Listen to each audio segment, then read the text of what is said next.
Hey guys, this is Paul, and this is my tiny apartment, and filming videos in small spaces like this can be a bit of a challenge.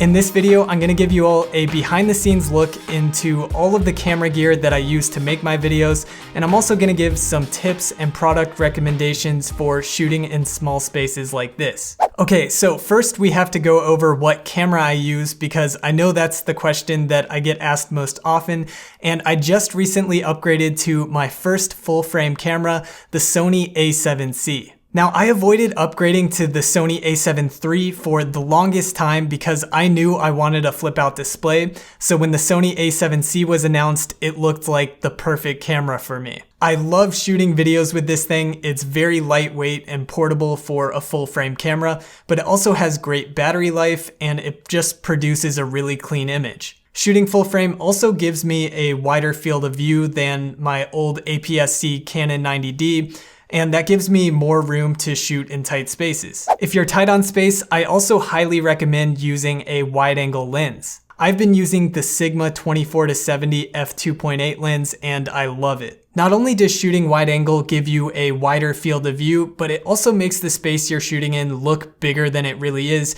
because of perspective distortion. Just look at these two shots. One is shot at 50 millimeters while the other is shot at 24 millimeters. And even though the image composition is basically the same, you're able to see more of the background because of that perspective distortion. But what I've slowly begun to realize is that it basically doesn't matter what camera you're shooting with if you don't have good lighting to go along with it. If you have a big window, you can get by with using sunlight. I did that for the first few months I was here, but what I don't like about sunlight is that it changes throughout the course of the day, so it's not as consistent as I'd like it to be. And for that reason, I prefer to use actual lights when I'm able to. The key light that I use is the Godox SL60W. This is a very popular LED video light, and I was a bit hesitant to drop over $100 on a video light, but I'm so glad that I did. This light gets super bright. You can control the output exactly how you want it. It has a really strong mount that supports a variety of different angles,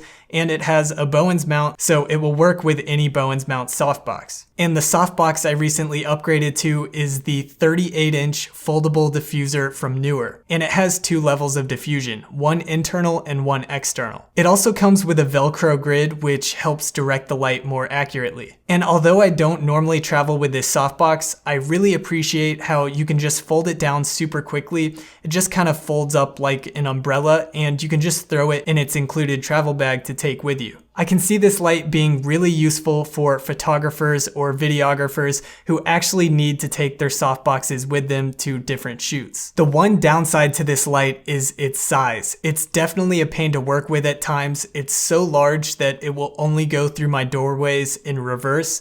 And if you're looking for a smaller and cheaper option, you might want to consider the Neewer 24-inch Octagon softbox. This is a solid mini softbox. It won't diffuse the light nearly as much as the 38-inch softbox, but it is just a fraction of the size and much easier to work with. And if you're looking for the easiest and the most portable solutions, then the Neewer light panels are perfect for you. I have one right there and one casting that blue light on the wall behind me. I know I'm recommending a lot of Neewer products in this video. I'm not sponsored by them, but I think they just offer really good value products. These lights can get very bright if you want to use them as key lights, but I normally just use these for RGB background lighting. You can set them to any RGB color you want and adjust the brightness and saturation to get it just how you want it. All of these settings can be controlled completely wirelessly through the Neewer Light app, and you can group different lights for different settings. I find that a little splash of color can add a nice flair to an otherwise boring shot. For my light stands, I use this Neewer heavy duty C-stand for my softbox.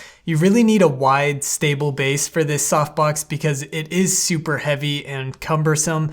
But for my other lights, I just use these cheap Amazon Basics light stands and they do the job just fine. Okay, so we've got our camera and our lighting equipment covered, and the last element to complete the whole video experience is audio. I just recently discovered how much soundproofing your room can improve your audio quality. Even though this is a small room, which is generally better for soundproofing, I still have concrete ceilings and a hard floor, so the sound does reverberate a little bit more than I'd like it to, and soundproofing has really helped with that. All I did was purchase some acoustic foam from Amazon. I used gel tape to tape it to some cardboard posters, and then I taped those to the wall as well. Then, to further prevent the sound from echoing throughout the room, I hung this blanket from one wall to the other, essentially shrinking the size of the room while also absorbing that sound and preventing it from bouncing around. Here's a quick audio clip from before I did any sort of soundproofing. This is a test of the audio recording before installing any of the acoustic foam. And then this is after soundproofing the room. And this is a test after installing the acoustic foam, and I also have that blanket set up to help insulate the sound a little bit better. The microphone I'm using is the Rode VideoMic NTG. It's just out of frame, and I just plug it into my Mac and record into Audacity. This mic is awesome for the price. It sounds great, and you kind of get the best of both worlds in terms of recording because it has a USB-C port, so you can just plug it into a laptop, which is what I normally do, but it also has a 3.5mm output if you just want to plug it directly into the camera for internal recording. And I think that covers just about everything. So we've gone over camera equipment, lighting, and audio equipment, and I'll have everything I talked about linked in the description down below. Thank you all for watching, and I'll catch you guys in my next video.